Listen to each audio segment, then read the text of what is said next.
லண்டனில் சிறிய ரக ஜெட் விமானம் ஒன்று புறப்பட்ட சில வினாடிகளில் கீழே விழுந்து விபத்துக்குள்ளானது. பீச் B200 சூப்பர் கிங் ஏர் என்ற விமானம் இங்கிலாந்து சவுத் எண்ட் நகரிலிருந்து நெதர்லாந்தில் உள்ள லெலிஸ்டாட்டிற்கு புறப்பட்டது. புறப்பட்ட சில நிமிடங்களில் விமானம் கீழே விழுந்து தீப்பற்றி எரிந்தது. உடனடியாக பகுதியை தங்கள் கட்டுப்பாட்டிற்குள் கொண்டு வந்த அந்நாட்டு விமான போக்குவரத்து கழகம் தீயை அணைக்கும் பணியில் ஈடுபட்டது. விபத்திற்குள்ளான சிறிய ரக விமானத்தில் 11 பேர் பயணிக்க முடியும் என கூறப்படுகிறது. ஆனால் விமானத்தில் எத்தனை பேர் பயணித்தனர், அவர்களின் நிலை என்ன என்பது குறித்து எவ்வித தகவலும் வெளியாகவில்லை. சர்வதேச விண்வெளி மையத்திலிருந்து பூமி திரும்பக்கூடிய இந்திய வீரர் சுபான்ஷு சுக்லா உள்ளிட்ட குழுவினருக்கு வழி அனுப்பக்கூடிய நிகழ்ச்சி வெகு விமர்சையாக நடைபெற்றது.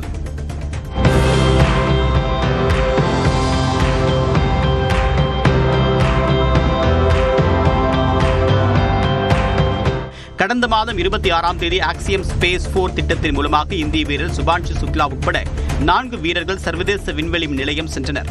தங்கள் ஆராய்ச்சியை முடித்துக் கொண்டு இன்று மாலை அங்கிருந்து புறப்படக்கூடிய வீரர்கள் நாளை மாலை அமெரிக்காவின் கலிபோர்னியா கடற்கரை பகுதியில் தரையிறங்குவார்கள் என்று தெரிவிக்கப்பட்டுள்ளது. இங்கிலாந்திற்கு எதிரான 3வது டெஸ்ட் கிரிக்கெட் போட்டியில் இந்திய அணி வெற்றி பெற 193 ரன்கள் இலக்காக நிர்ணயிக்கப்பட்டுள்ளது. முதல் இன்னிங்ஸில் 2 அணிகளும் 387 ரன்கள் எடுத்தன. இதையடுத்து 2வது இன்னிங்ஸை ஆடிய இங்கிலாந்து இந்திய அணியின் பந்துவீச்சை சமாளிக்க முடியாமல் அடுத்தடுத்து விக்கெட்டுகளை பறிகொடுத்து 192 ரன்களுக்கு ஆல் அவுட் ஆனது.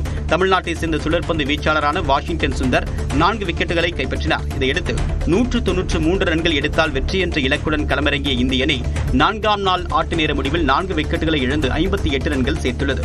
இன்னும் 135 ரன்கள் மட்டுமே தேவை என்ற நிலையில் KL ராகுல், ரிஷப் பந்த், ஜடேஜா ஆகியோர் இந்திய அணியை வெற்றி பெற வைப்பார்களா என்ற எதிர்பார்ப்பு எழுந்துள்ளது.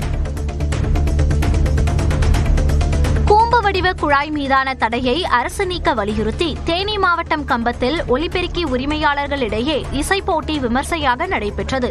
கூம்பு வடிவ குழாய்களில் பழங்கால இசைத்தட்டுக்கள் மூலம் பாடல்கள் ஒலிக்கப்பட்டு துல்லியமான இசையை வழங்கும் உரிமையாளர்கள் வெற்றியாளர்களாக தேர்வு செய்யப்பட்டனர்.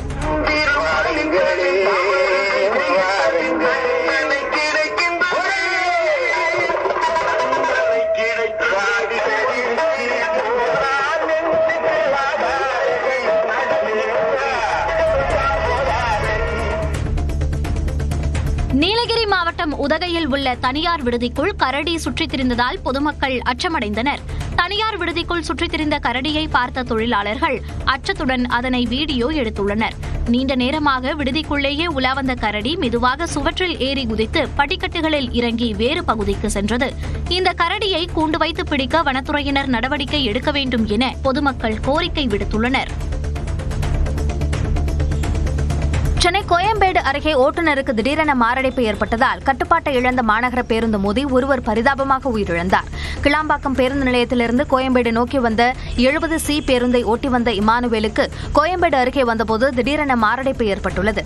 இதனால் தாறுமாறாக ஓடிய பேருந்து சாலையில் நடந்து சென்ற சசிகுமார் என்பவர் மீது மோதியது. இதில் அவர் சம்பவ இடத்திலேயே உயிரிழந்தார். மேலும் பேருந்து மோதி சாலையோரம் நிறுத்தி வைக்கப்பட்டிருந்த வாகனங்கள் சேதமடைந்ததுடன் 4 பேர் காயமடைந்தனர். சென்னை புழல் மத்திய பெண்கள் சிறையில் பெண் சிறை காவலரின் முகத்தில் குத்திய நைஜீரிய நாட்டு பெண்ணின் மீது கொலை முயற்சி வழக்கு பதிவு செய்யப்பட்டுள்ளது. இச்சிறையில் போதைப் பொருள் வழக்கில் அடைக்கப்பட்டுள்ள ஒனைன் மோனிகா எனும் பெண் தனக்கு வீடியோ கான்பரன்சிங் கால் வந்திருப்பதாகவும் வெளியே அனுப்ப வேண்டும் என்றும் கேட்டார். அது பொய் என தெரிந்ததும் வெளியே அனுப்பாத காவலர் சரஸ்வதியின் முகத்தில் மோனிகா குத்துவிட்டார். இதில் காயமடைந்த சரஸ்வதி மருத்துவமனையில் அனுமதிக்கப்பட்டார். சிவகங்கை மாவட்டம் சிங்கம்புணரியில் தவறான திசையில் சென்ற இருசக்கர வாகனம் மீது கார் மோதி விபத்தில் ஒருவர் பலத்த காயமடைந்த சிசிடிவி காட்சி வெளியாகியுள்ளது.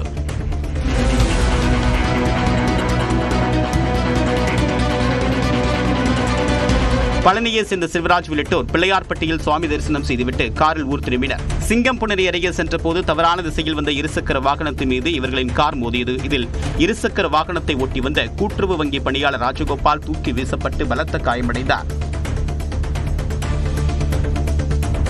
ஆனி மாத கடைசி முகூர்த்த தினம் என்பதால் திருச்செந்தூர் முருகன் கோவிலில் குவிந்த பல்லாயிரக்கணக்கான பக்தர்கள் 5 மணி நேரத்திற்கு மேலாக வரிசையில் காத்திருந்து சுவாமி தரிசனம் செய்தனர். திருச்செந்தூர் சுப்பிரமணிய சுவாமி கோவில் நடை ஞாயிற்றுக்கிழமை அதிகாலை 4 மணிக்கு திறக்கப்பட்டு 4:30 மணிக்கு விஸ்வரூப தீபாராதனையும் 6 மணிக்கு உதய மார்த்தாண்ட அபிஷேகமும் நடைபெற்றது. அதற்கு பிறகு 100க்கும் மேற்பட்ட திருமணங்கள் நடைபெற்றதால் கோவில் வளாகத்தில் மக்கள் கூட்டம் நிரம்பி வழிந்தது. ஆயிரக்கணக்கான வாகனங்கள் வந்ததால் திருச்செந்தூர் நகர்பகுதியில் போக்குவரத்து நெரிசல் ஏற்பட்டது. தருமபுரி மாவட்டம் ஒகேனக்கலில் 18 நாட்களுக்கு பிறகு பரிசில் இயக்க அனுமதி வழங்கப்பட்ட நிலையில் பரிசில் ஓட்டிகள் வேலை நிறுத்தத்தில் ஈடுபட்டனர். ஒகேனக்கலில் நீர்வரத்து வினாடிக்கு 8000 கனஅடியாக இருக்கும்போது மாமரத்து கடவு பரிசில் துறையிலிருந்து பரிசில் இயக்கவும், 30,000 கனஅடியாக இருந்தால் ஊட்டமலை பரிசில் துறையிலிருந்து பரிசில் இயக்கவும், 50,000 கனஅடியாக அதிகரித்தால் கோத்திக்கல் பரிசில் துறையிலிருந்து பரிசில் இயக்க அனுமதிக்க வேண்டும் என்று வலியுறுத்தி வேலை நிறுத்தம் மேற்கொண்டனர். நீலகிரி மாவட்டம் முதகை அருகே சாலையில் சுற்றித் திரியக்கூடிய புலியை கண்டு சுற்றுலாப் பயணிகள் பரவசம் அடைந்தனர். மசினக்குடியிலிருந்து மாயார் செல்லக்கூடிய சாலையில் வலம் வந்த புலியை அவர்கள் வீடியோவாக எடுத்தனர்.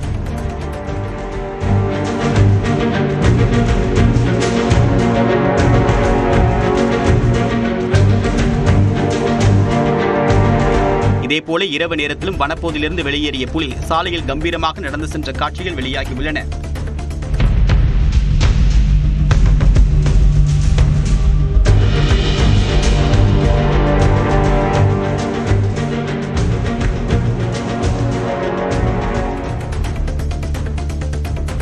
கோவை இலுப்புப்பாளையம் கிராமத்தில் உள்ள அரசு உயர்நிலைப் பள்ளியில் தலைமை ஆசிரியரை வகுப்பாசிரியர் தாக்கும் முயன்ற சம்பவத்தின் சிசிடிவி காட்சி வெளியாகியுள்ளது.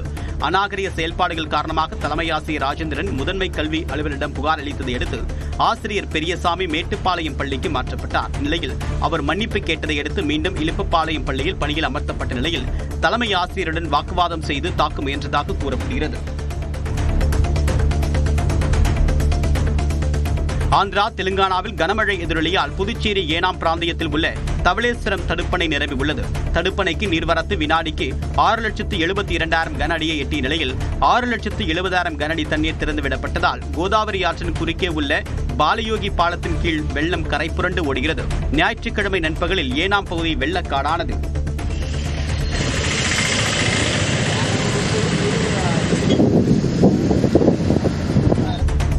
மாநிலங்களவைக்கு நியமன எம்பிக்கள் 4 பேரை நியமித்து குடியரசுத் தலைவர் திரௌபதி முர்மு உத்தரவிட்டுள்ளார். பல்வேறு துறைகளில் இருந்து 12 பேரை மாநிலங்களவை எம்பிக்களாக நியமிக்க குடியரசுத் தலைவருக்கு அதிகாரம் உள்ளது. தற்போது 4 இடங்கள் காலியாக உள்ள நிலையில் வெளியுறவுத்துறை செயலாளர் ஹர்ஷ்வர்தன் ஸ்ரிங்லா, மும்பை தாக்குதல் வழக்கில் அரசு வழக்கறிஞராக ஆஜரான உஜ்வால் நிகம், கேரள ஆசிரியர் சதானந்தன் மாஸ்டர், வரலாற்று ஆய்வாளர் மீனாட்சி ஜெயின் ஆகியோர் மாநிலங்களவை எம்பிக்களாக நியமிக்கப்பட்டனர். ஓரணியில் தமிழ்நாடு பரப்புரை இயக்கம் மூலம் சுமார் 1 கோடி பேர் திமுகவில் இணைந்ததாக தகவல் தெரிவிக்கப்பட்டுள்ளது. சட்டப்பேரவை தேர்தலையொட்டி திமுக சார்பில் ஓரணியில் தமிழ்நாடு பரப்புரை தீவிரப்படுத்தப்பட்டுள்ளது. இதனிடையே மக்கள் ஆதரவு பெருக பெருக பொறுப்பும் கடமையும் கூடுவதாகவும், எதிர்பார்ப்பு அதிகமாவதால் அதனை காப்பாற்ற திமுகவினர் கடுமையாக உழைக்க வேண்டும் எனவும் முதலமைச்சர் மு க ஸ்டாலின் அறிவுறுத்தியுள்ளார். அதிமுக பாஜக கூட்டணி பொருந்தா கூட்டணி என்று விடுதலை சிறுத்தைகள் கட்சியின் தலைவர் திருமாவளவன் விமர்சித்துள்ளார். மதுரை மாவட்டம் மேலூரில் செய்தியாளர்களிடம் பேசிய அவர், கொள்கை அளவில் மட்டுமல்ல செயல் அளவிலும் கூட அதிமுக பாஜகவால் இணக்கமாக செயல்பட முடியாது என்றார். அதிமுக தரப்பிலிருந்து கூட்டணி ஆட்சி என்று அறிவித்தால்தான் அது அதிகாரப்பூர்வமானது. அமித்ஷா சொல்லிக் கொண்டிருக்கிற வரையில் அதிமுகவை அவர் ஒரு கிள்ளுக்கீரையாக கருதுகிறார் என்று மட்டுமே உணர முடியும். கோயில் பணத்தில் கல்லூரி கட்டுவதை எடப்பாடி பழனிசாமி குறை கூறவில்லை என அதிமுக துணை பொதுச் செயலாளர் கே.பி. முனுசாமி விளக்கமளித்துள்ளார். கிருஷ்ணகிரியில் செய்தியாளர்களிடம் பேசியவர் எடப்பாடி பழனிசாமியின் பேச்சை திமுக திசை திருப்புவதாக குற்றம் சாட்டினார். ஆசிரியர் நியமிக்க வேண்டும், பிரின்சிபாலை நியமிக்க வேண்டும், அங்கே உள்கட்டமைப்பு வசதிகளை ஏற்படுத்தி கொடுக்க வேண்டும். இதையெல்லாம் தொடர் செலவுகள்.